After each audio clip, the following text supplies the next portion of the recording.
Cuenta la historia que un alpinista se preparó durante varios años para conquistar el monte Aconcagua.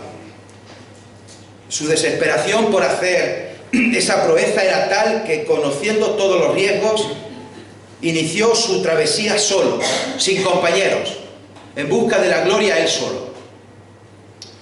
Ya después de haber terminado el entrenamiento, empezó a subir el monte y el día fue avanzando, se fue haciendo tarde y más tarde, y él no se había preparado nada para acampar, sino que decidió seguir subiendo y subiendo para llegar a la cima ese mismo día. Pronto oscureció. La noche cayó con gran pesadez en la altura de la montaña y ya no se podía ver absolutamente nada. Todo era negro, cero visibilidad. No había luna y las estrellas estaban cubiertas por las nubes. Subiendo por un acantilado, ya cerca de la cima, se resbaló y se desplomó por los aires. Caía a una velocidad vertiginosa. Solo podía ver veloces manchas más oscuras que pasaban en la misma oscuridad. Y tenía la terrible sensación de ser succionado por la gravedad. Seguía cayendo y cayendo. Y en esos angustiantes momentos pasaron por su mente todos los gratos y no tan gratos momentos de su vida. Pensaba que iba a morir, pero de repente sintió un tirón muy fuerte que casi lo parte en dos. Y es que, como todo alpinista experimentado, había clavado estacas de seguridad con candados a una larguísima soga que lo amarraba de la cintura. En esos momentos de quietud, suspendido en el aire, sin ver absolutamente nada, en mitad de aquella terrible oscuridad, no le quedó más que gritar: ayúdame, Dios mío, ayúdame, Dios mío. De repente una voz grave y profunda en los cielos le contestó: ¿qué quieres que haga? Él respondió: sálvame, Dios mío. Dios le preguntó: ¿realmente crees que yo te puedo ayudar? Por supuesto, Dios mío, respondió. Entonces, corta la cuerda que te sostiene, dijo Dios. Siguió un momento de silencio y de quietud. El hombre se aferró más a la cuerda y se puso a pensar sobre la propuesta de Dios. Al día siguiente, el equipo de rescate que llegó en su búsqueda lo encontró muerto, congelado, agarrado con fuerza, con las dos manos a la cuerda, colgado a solamente 2 metros del suelo. El alpinista no fue capaz de cortar la cuerda y simplemente no fue capaz de confiar en Dios, no tuvo fe en Dios. Seguimos en el capítulo 3 de Hechos de los Apóstoles.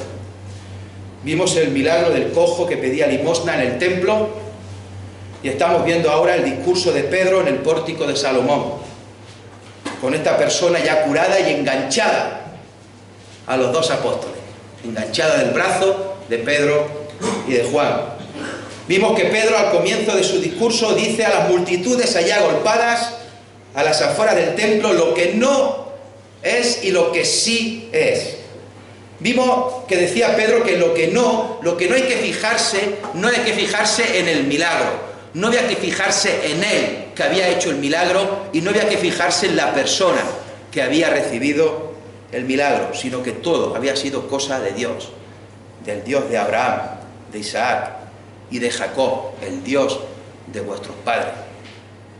Y luego Pedro pasa a describir a Jesús y vimos en el anterior domingo 4 atributos, 4 aspectos, 4 características del Señor Jesucristo, dichas por Pedro en estos versículos. El primero le llama su Hijo, su siervo, y veíamos diferentes pasajes del libro del profeta Isaías. Le llama el Santo, el Justo, el Autor de la vida, en cuarto lugar, el Creador de todo cuanto hay, y veíamos que todo fue hecho por medio de Él y para Él, Todas las cosas por medio de Él fueron hechas, y sin Él nada de lo que ha sido hecho fue hecho, tal y como dicen el apóstol Pablo en Colosenses y Juan en su Evangelio respectivamente. Veíamos también que Jesús además es el autor de la fe. Puestos los ojos en Jesús, el autor y consumador de la fe, y que Jesús también es el autor de la salvación, porque dice Jesús: mis ovejas oyen mi voz, y yo las conozco, y me siguen, y yo les doy vida eterna, y no perecerán jamás, ni nadie las arrebatará de mi mano. Y hoy vamos a hablar de 3 palabras. Vamos a ver 4 versículos, uno de ellos ya va a ser algo repetido de lo que hemos visto anteriormente, y vamos a ver 3 versículos hoy, y cada versículo vamos a centrarnos en una palabra. Y las palabras que vamos a ver van a ser fe, ignorancia y refrigerio, o la expresión tiempos de refrigerio. Vamos a leer Hechos capítulo 3 y versículos 16 al 19. Hechos 3, 16. Y por la fe en su nombre, a este que vosotros veis y conocéis, le ha confirmado su nombre, y la fe que es por él ha dado a este esta completa sanidad en presencia de todos vosotros. Mas ahora, hermanos, sé que por ignorancia lo habéis hecho, como también vuestros gobernantes. Pero Dios ha cumplido así lo que había antes anunciado por boca de todos sus profetas, que su Cristo había de padecer. Así que arrepentíos y convertíos, para que sean borrados vuestros pecados, para que vengan de la presencia del Señor tiempos de refrigerio. Hasta aquí su palabra. Y vamos a ver, como digo, en primer lugar, la palabra fe, versículo 16. Por la fe en su nombre, a este que vosotros veis y conocéis, le ha confirmado su nombre, y la fe que es por él ha dado a este esta completa sanidad en presencia de todos vosotros. Pedro dice que la sanidad de esta persona que ha sido curada, de esta persona que ahora anda perfectamente y que está agarrado a él, ha sido por fe. Ha sido por fe en el nombre de Jesús. En la fe en el Hijo de Dios, en el Santo, en el Justo. En fe en el Autor de la vida. Pedro le había dicho poco antes a este hombre: no tengo plata ni oro, pero lo que tengo te doy. En el nombre de Jesucristo de Nazaret, levántate y anda. Pedro hizo el milagro en el nombre de Jesucristo de Nazaret, y lo hizo por fe en Jesús, porque Pedro tenía la total confianza y la total seguridad en Cristo. Pedro no tenía ni la más mínima duda de que iba a suceder eso que estaba haciendo. Y el hombre también tuvo fe y agarró la mano de Pedro. Y aquí Pedro enfatiza en este versículo la fe. 2 veces aparece la fe. La fe en su nombre, la fe que es por él. La Biblia de las Américas y la versión textual aquí traduce la fe que viene por medio de él. La fe que viene por medio de él. Hermanos, la fe fue el requisito indispensable para la sanidad física de ese hombre. Como se insiste y se insistirá e insistimos que la fe es el requisito indispensable para la sanidad espiritual, para la salvación del alma. Fe en su nombre, fe en Jesús. Fe que es por él, una fe que procede de él, una fe que viene de él. Ya leíamos antes, lo hemos mencionado, el versículo de Hebreo, que Jesús es el autor y el consumador de la fe. Hermanos, tú no eres el autor de la fe no es tuya. Tú tienes fe, Cierto, tenemos fe, pero la fe es un don de Dios, es un regalo de Dios, es un don del autor y del consumador de la fe. Y esta fe en Él, y esta fe que viene por medio de Él, es la que hizo que este hombre se recuperara al momento, al instante, en décimas de segundo, ni siquiera eso. Es lo que hizo que además supiera andar como si nunca hubiera estado impedido. Tener la fe de Jesús, y la fe que da Jesús produce una sanidad completa e instantánea. ¿Veis el paralelismo?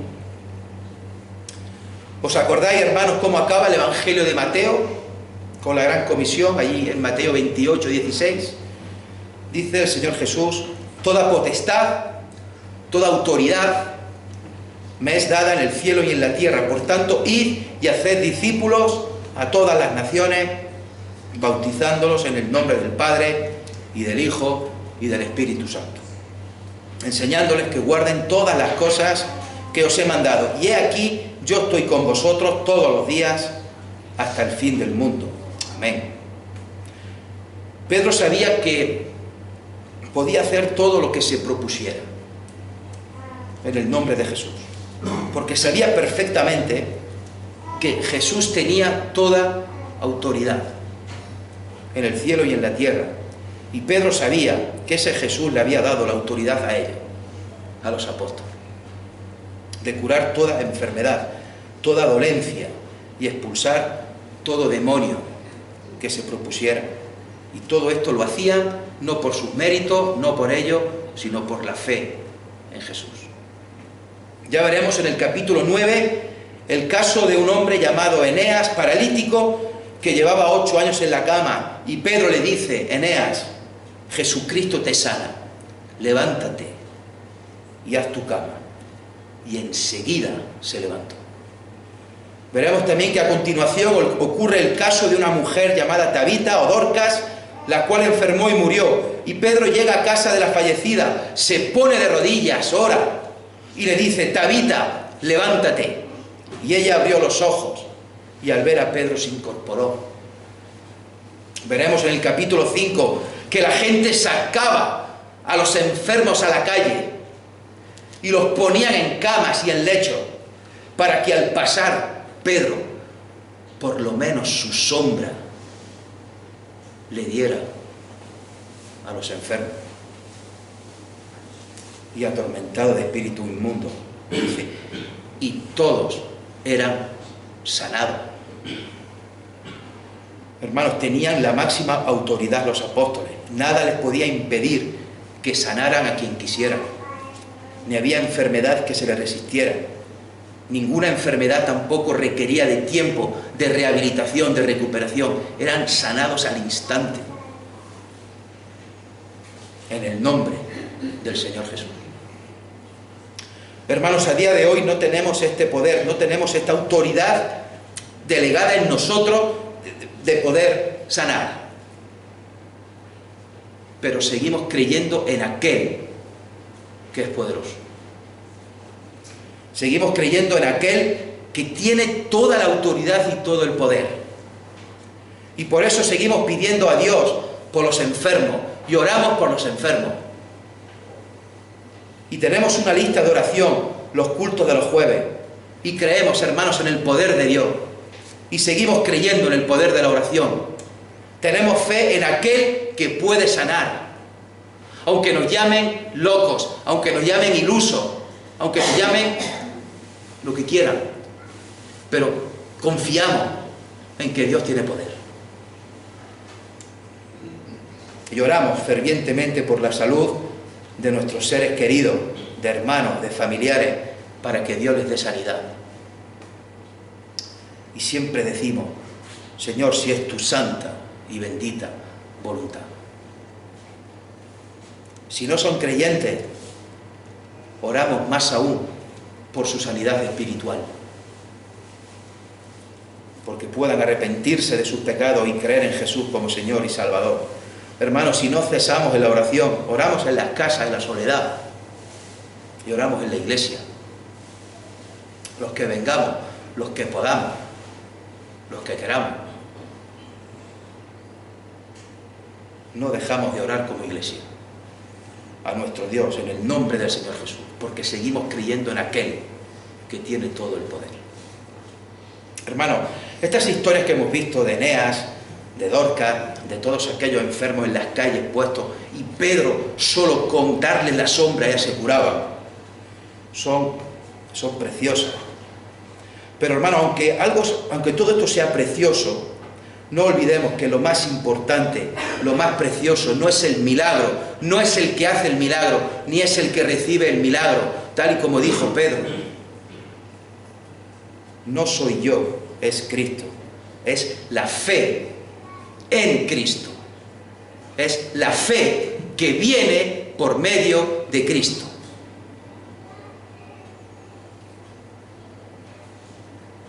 Versículo 17.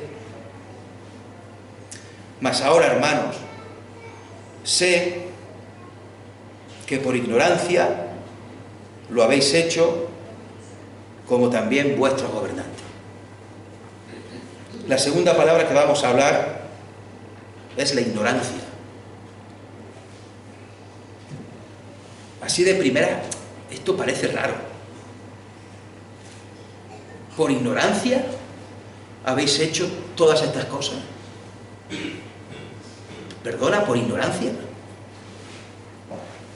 Les dice poco antes, hablando del Hijo, en el versículo 13, a quien vosotros entregasteis y negasteis delante de Pilato.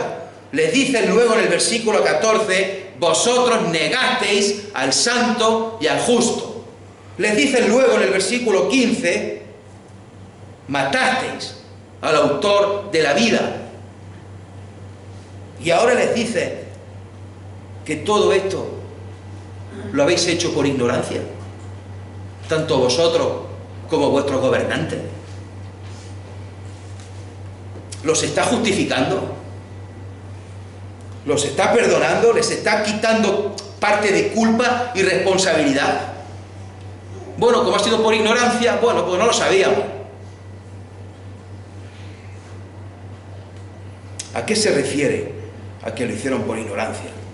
¿Es que estas personas no habían visto las señales y los milagros que Jesús había hecho? ¿Es que no le habían oído hablar con esa autoridad? ¿Es que no le habían oído hablar el sermón del monte, como se ha mencionado aquí? Que no hay seguramente nada más hermoso que esas palabras.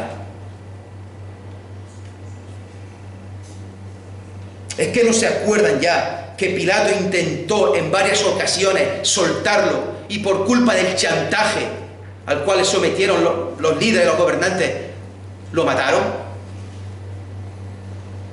¿De verdad que es ignorancia? ¿Que es desconocimiento? ¿Que es error? ¿Os acordáis, hermanos, lo que dijo el propio Jesús allí en la cruz, poco antes de morir? Padre, perdónalos porque no saben lo que hacen.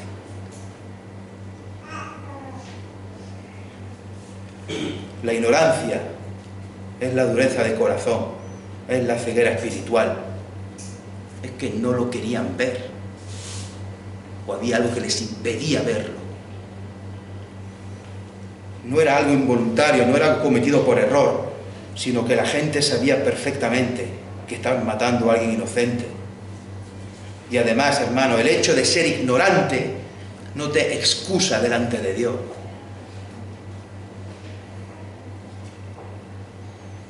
Y Cristo, hermanos, en su amor y en su misericordia, pide al Padre, allí en la cruz, sufriendo un dolor horrible, que todo esto que le han hecho y todo esto que le están haciendo, que sea un pecado de ignorancia, para que Dios tenga misericordia de ellos, de nosotros. Hermanos, esto es tremendo. ¿Nos damos cuenta de la magnitud del amor de Cristo? Jesús no solo da su vida por nosotros, sino que le pide al Padre misericordia, incluso por aquellos que le habían acusado de endemoniado, de hablar en boca de Belcebú, por aquellos que le habían acusado de ser un glotón y ser un borracho. por aquellos que habían estado continuamente tentándolo e intentándolo pillar para matarlo, y por aquellos que finalmente le habían mandado a una muerte injusta y dolorosa después de haberle torturado muchísimo. Padre, perdónalos, porque no saben lo que hacen. Jesús está pidiendo al Padre que no considere ese pecado que estaban cometiendo como un pecado que no tuviera perdón, como un pecado injustificable. Porque, hermanos, estaban matando al Hijo de Dios, al justo, al santo, al autor de la vida, al creador y al sustentador de todo cuanto hay. Y Jesús pide al Padre que los trate como un pecado de ignorancia, como que no sabían lo que estaban haciendo por su dureza de corazón y su ceguera espiritual. Hasta ahí llega el amor y la misericordia del Señor Jesucristo. El mismo Pablo dice algo parecido en 1 de Timoteo 1, 12 y 14. 1 de Timoteo 1, 12 al 14. Dice el apóstol Pablo: doy gracias al que me fortaleció, a Cristo Jesús, nuestro Señor, porque me tuvo por fiel, poniéndome en el ministerio, habiendo yo sido antes blasfemo, perseguidor e injuriador. Mas fui recibido a misericordia porque lo hice por ignorancia.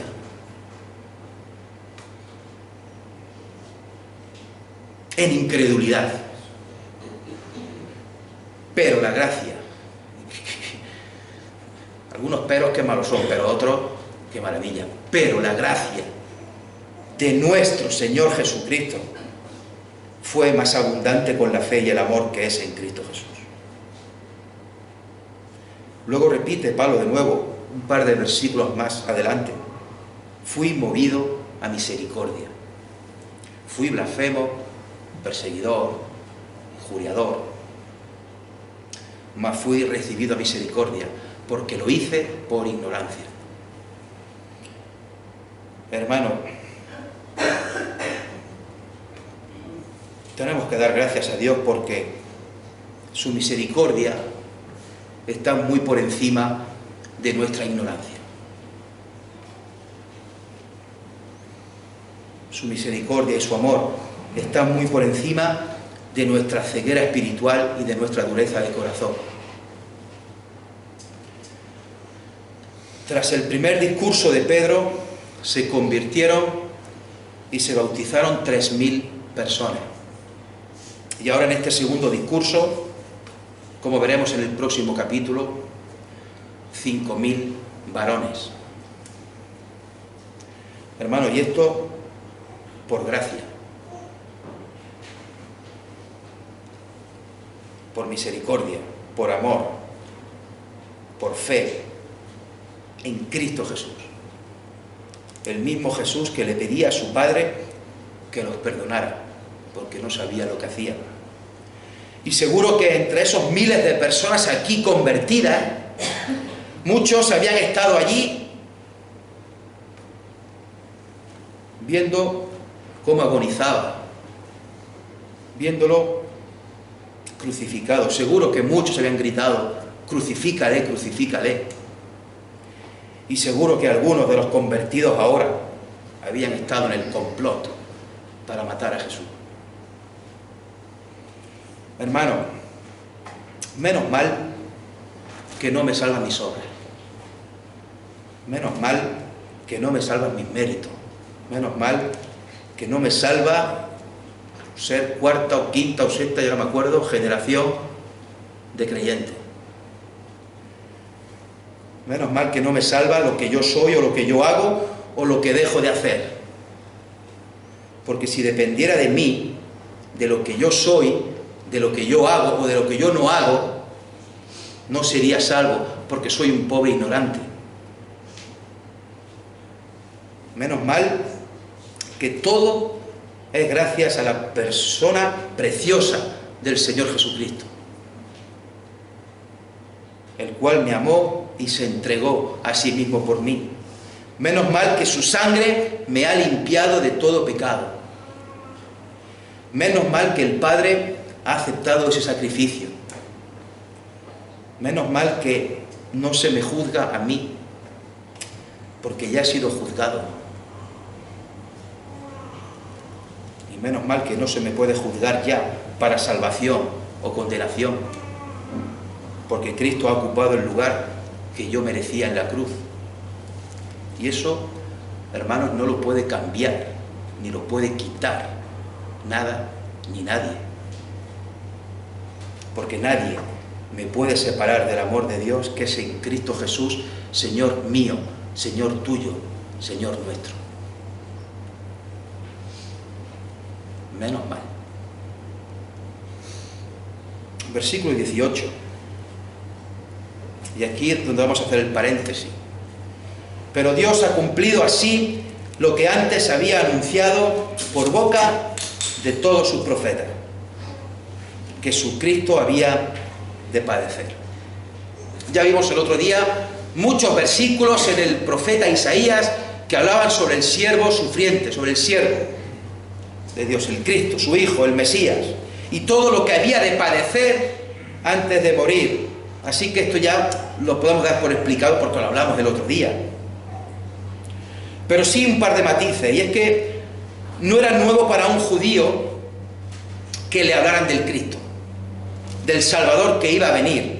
De hecho, ya llevaban los judíos años esperando que viniera el Mesías a librarlo de su sufrimiento. Y estos últimos años en concreto, antes de que apareciera Jesús, había una sensación, había una esperanza, había algo en el aire, en el ambiente, como que el Mesías estaba cerca, que iba a venir pronto el Mesías. Y eso circulaba por Israel. Hermanos, el caso es que llegó. El caso es que vino Jesús y cumplió todas las profecías del Antiguo Testamento. Todo lo que decían los profetas lo cumplió. Y no solo no le hicieron caso, no solo no le creyeron, es que ellos mismos, el pueblo, su pueblo, son los que le mataron. ¿Os acordáis de aquel pasaje precioso cuando Jesús resucitó y se desapareció a los discípulos allí en el camino de Emaús? Y Jesús les preguntó: ¿qué habláis entre vosotros? ¿Y por qué estáis tristes? Le dijo uno: ¿eres el único forastero en toda Jerusalén que no se ha enterado de nada? De Jesús Nazareno, que fue un varón profeta, poderoso en obras y en palabra, delante de Dios y de todo el pueblo. Y cómo le entregaron los principales, sacerdotes y nuestros gobernantes a sentencia de muerte y le crucificaron. Pero nosotros sabíamos que Él era el que había de redimir a Israel. Y ya es el tercer día que esto ha pasado. También nos han asombrado unas mujeres que fueron al sepulcro y no hallaron su cuerpo. E incluso dijeron que habían visto ángeles que decían que estaba vivo. Y fueron algunos de los nuestros al sepulcro. Y todo había pasado como las mujeres habían dicho, pero no le vieron a Él. Y dice Lucas 24-25. Entonces Jesús les dijo: oh insensatos y tardos de corazón para creer todo lo que los profetas han dicho. ¿No era necesario que el Cristo padeciera estas cosas y que entrara en su gloria? Y comenzando desde Moisés y siguiendo por todos los profetas, les declaraba en todas las Escrituras lo que de él decían.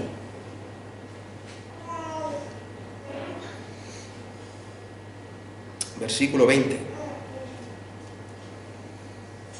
Así que arrepentíos y convertíos, para que sean borrados vuestros pecados, para que vengan de la presencia del Señor tiempos de refrigerio.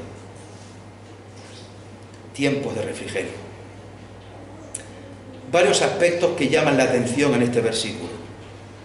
El primero es que hay un orden. Hay un orden. arrepentíos, convertíos, vuestros pecados serán borrados y vendrán de la presencia del Señor tiempos de refrigerio. Hay un orden. De hecho, hay causa y efecto. Por eso aparece dos veces. ¿Para qué? ¿Para qué? Para que los pecados sean borrados, para que vengan de la presencia del Señor tiempo de refrigerio. Pero primero hay que arrepentirse y convertirse. Es el orden. No puede haber lo segundo si antes no ocurre lo primero. Lo segundo aspecto que llama la atención en este precioso versículo. Aquí se habla de presente, de pasado y de futuro. El presente es que si te conviertes y te arrepientes hoy, ahora, presente, tus pecados pasados serán borrados y vendrá tiempo de refrigerio de parte del Señor. El tercer aspecto que llama la atención de este versículo es que Pedro usa imperativo: arrepentíos, convertíos, para volver a Dios sin condiciones. Pedro no suaviza, no relativiza: arrepentíos y convertíos, dejad a un lado lo que pensáis, dejad a un lado lo que habéis hecho y lo que habéis dicho sobre Jesús, reconoced que Jesús es el Señor, dad un cambio radical en vuestra mentalidad y en vuestra vida y creed en Jesús como Señor de vuestra vida.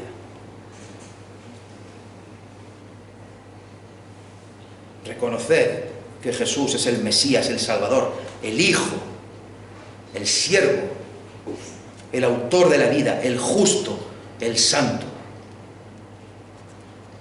Cuarto aspecto, hermano. Han pasado 2000 años y aquí no inventamos nada. No vamos a descubrir nada nuevo. Como se dice vulgarmente, ya está todo inventado.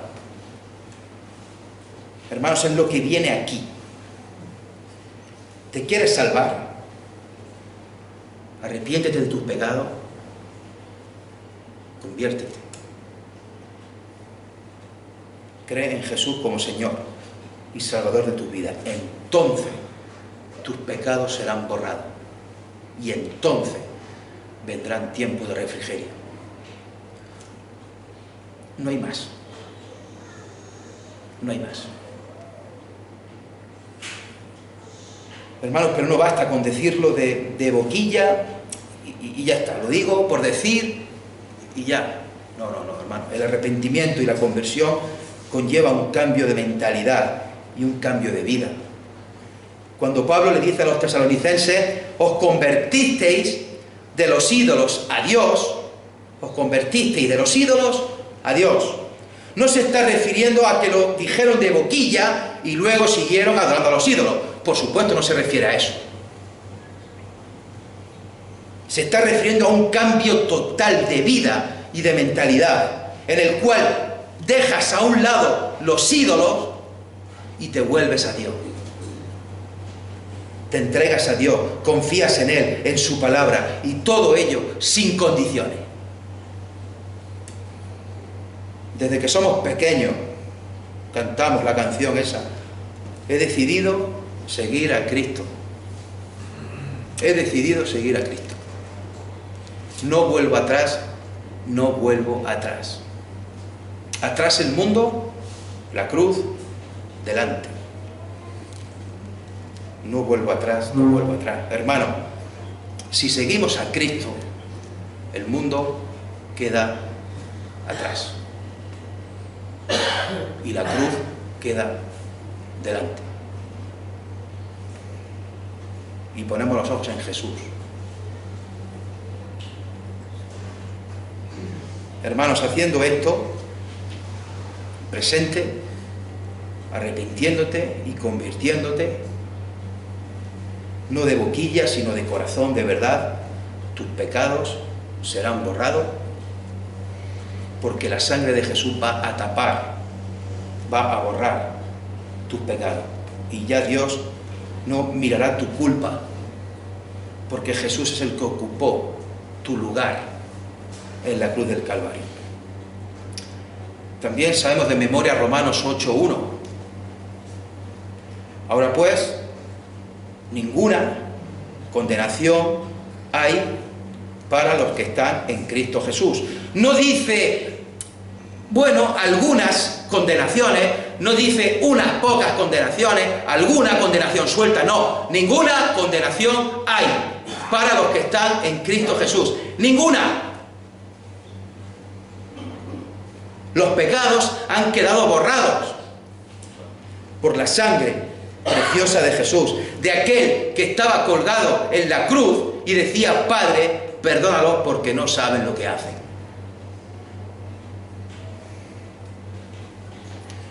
Hermano, y no es que hayan sido borrados algunos, no es que hayan sido borrados los más antiguos,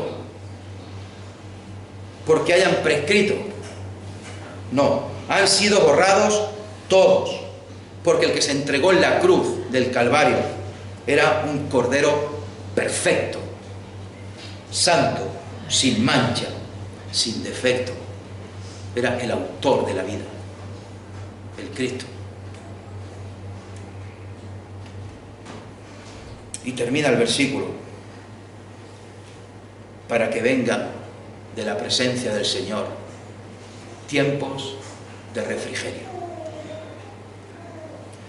Pedro se está refiriendo aquí a la segunda venida de Cristo, cuando Jesús regrese y gobierne con justicia, como veremos más adelante en el versículo 21, hasta los tiempos de la restauración de todas las cosas.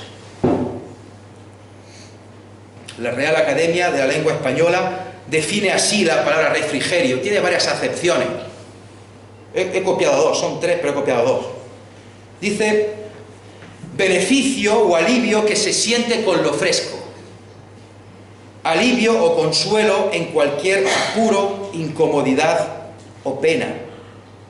Hermanos, refrigerio indica cualquier tipo de refresco, como el descanso o la liberación de los males de todo tipo. Es como cuando vas por el desierto y estás muerto de sed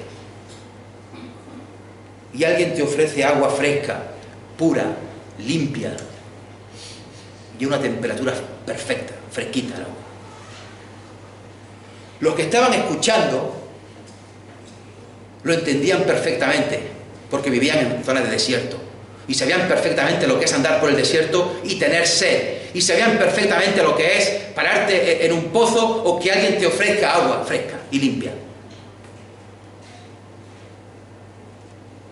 Esperaban al Mesías, que iba a traer liberación y refrigerio. Dice Isaías 51:3, ciertamente consolará Jehová a Sión, consolará todas sus soledades y cambiará su desierto en paraíso, cambiará su desierto en paraíso y su soledad en huerto de Jehová. Se hallará en ella alegría y gozo, alabanza y voces de canto. Hermanos, cuando Jesús vuelva y establezca su reino en la tierra, habrá paz, seguridad, bienestar y alegría para todos. Y ahora vivimos en un mundo lleno de pecado, de maldad. Un mundo que le da frontalmente la espalda a Dios. Y el pecado trae dolor, trae injusticia, desigualdades, sufrimiento, enfermedad, muerte, llanto, sufrimiento, tristeza. Pero vendrán tiempos de refrigerio de parte del Señor. Hermanos, hemos visto tres palabras que no solo las hemos visto o no solo las conocemos en la teoría, sino que son palabras que las estamos experimentando en nuestras vidas. Éramos ignorantes, por nuestra dureza de corazón, por nuestra ceguera espiritual. Pero esa ignorancia no excusa nuestro pecado, si bien deja abierta la puerta a lo siguiente. Y lo siguiente, hermanos, es que mediante la fe en su nombre, mediante la fe que viene por medio de él, hemos creído, nos hemos arrepentido, nos hemos convertido, nuestros pecados han sido borrados, han sido lavados. Dice Isaías 1:18, si vuestros pecados fueren como la grana, como la nieve, serán emblanquecidos. Si fueren rojos como el carmesí, vendrán a ser como blanca lana. Hermanos, y a continuación vienen los tiempos de refrigerio. Un tiempo de refrigerio que será perfecto cuando estemos en la presencia de Dios, allá en el cielo. Un lugar, como dice Apocalipsis 21, que enjugará Dios toda lágrima de ellos. Enjugará Dios cada una de tus lágrimas. Y enjugar, ¿sabéis lo que significa? Coger un pañuelo, limpiar las lágrimas de cada uno. Limpiará Dios, enjugará Dios toda lágrima de los ojos de ellos. Y ya no habrá muerte, ni habrá más llanto, ni clamor, ni dolor. Pero hermanos, en menor medida, hoy Dios también envía refrigerio a su pueblo. Dios envía consuelo. Dios nos da paz, nos da fortaleza, nos da ánimo en medio de la dificultad, en medio de la prueba. Y algunos estáis pasando pruebas difíciles. Dios nos da de su compañía, nos da de su palabra, nos da fe, nos da esperanza. También nos da a los hermanos de la iglesia, los cuales también son de refrigerio para nuestra alma. Hermanos, el Señor Jesucristo conforma tu alma y te da descanso. Vamos a terminar a modo de oración cantando el himno 41. Y os voy a pedir ahora que nos pongamos de pie y lo cantemos a modo de oración. Grande, grande fue la gracia de Dios que mostró a mí, pecador. Lo dice el coro: lávame, Señor, lávame, Señor. Lávame en tu sangre, Señor, y más blanco que nieve seré.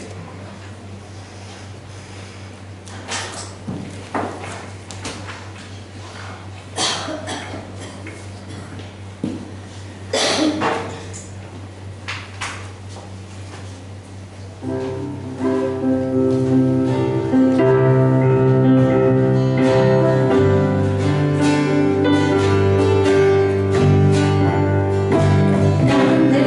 fue la gracia de Dios.